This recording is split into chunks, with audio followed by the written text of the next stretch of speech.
Hey there, folks. The number one Shellac fan from the Infinite Jukebox here with another quick album review, and today I wanted to talk about the new Shellac record, To All Trains. When Steve Albini passed away just under 2 weeks ago, as I record and hopefully upload this video, it kind of felt like the biggest blow that alternative and underground music had taken in quite some time in terms of musicians' deaths. I mean, whether you admire his work as a producer for legendary records by equally iconic artists like PJ Harvey and the Jesus Lizard, to even Jason Molina and songs Ohia and Cloud Nothings, or you're a fan of his own beloved bands like Big Black and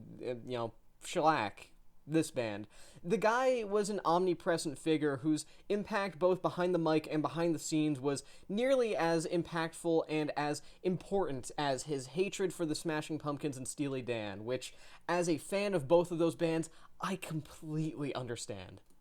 To All Trains, the unintentionally final album from Shellac, isn't really some sort of sorrowful goodbye a la David Berman's Purple Mountains, nor is it some sort of grand send-off like, say, an older record like Talk Talk's Laughing Stock, for example. Yet, at the same time, To All Trains kind of feels like a fitting end to a legendary career and a legendary band. Albini himself was undeniably one of the more recognizable and unique voices within the sort of noisier side of alternative slash experimental music throughout the 1980s, and it's honestly kind of a miracle that this remains true up until his very final album of recorded studio material here in 2024, as To All Trains features a number of great vocal performances and guitar work from him, with tracks like Tattoo, for example, featuring that sort of very signature, smarmy vocal inflection that I feel really does define him as one of the definitive sort of angst-driven, dorky nerd kind of types throughout music, and I mean that in the best way possible.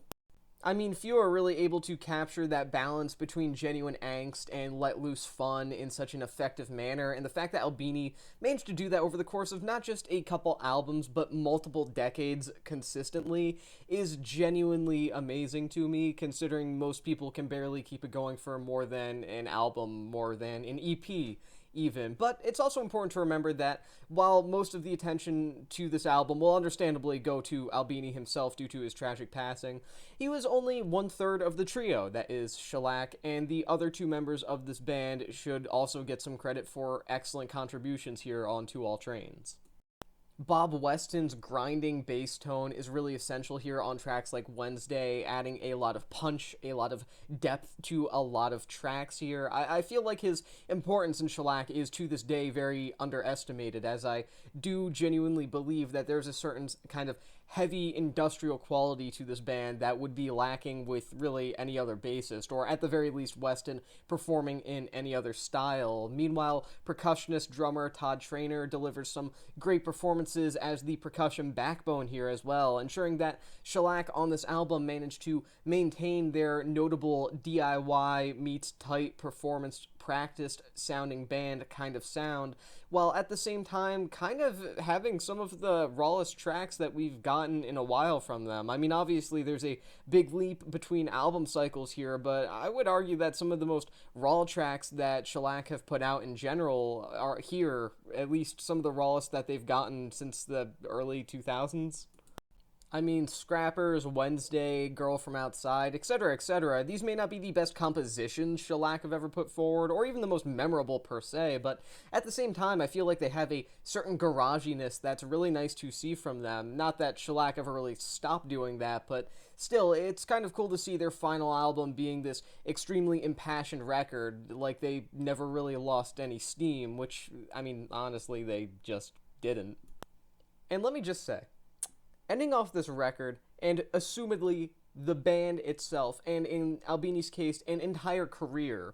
with a song called I Don't Fear Hell, is the coolest fucking thing you could ever possibly do. I pray to God when my time comes, the last thing that I do artistically is half as cool as naming a song that and performing a song as genuinely excellent as I Don't Fear Hell. I mean, really, it's just a fantastic closer, not only to Shellac as a band, not only to this record, but to Albini's career as a whole. I really do feel like this is a pretty phenomenal closing track, even if it isn't some sort of grand send-off like I think some people were hoping for. To All Trains is a Shellac album, and it is not ashamed to acknowledge the fact that it refuses to completely reinvent what it ultimately, at its heart, is a Shellac album. And in that sense, I do think that some people will listen to this, go into this record, and be disappointed by it because it isn't some sort of grand finale record, so to speak. I think that there are so many cases of beloved musicians being in the know of their coming passing and creating something beautiful to go out on that we almost expect it at this point when a beloved musician passes away for their last material to be this one final goodbye. And in Albini's case, obviously, that was just not possible due to the suddenness of his passing, but more than that, I don't think any sort of ending like that would have really suited him, per se. What does suit him and his legacy, however, is a record as relentlessly passionate, as raw, as loose, but as well put together and well recorded as this. I think that this is the right way for Shellac to go out and for Albini to go out, sans any posthumous material that may come from his, I guess, entire career, really. So yeah, at the end of the day, it's a great band doing what they do best, and hey, it's hard to complain about that. I'm going to give this record 3.5 stars out of 5. And with that being said, that's the end of this quick album review. Thank you for watching the Infinite Jukebox, and I'll see you in the next one.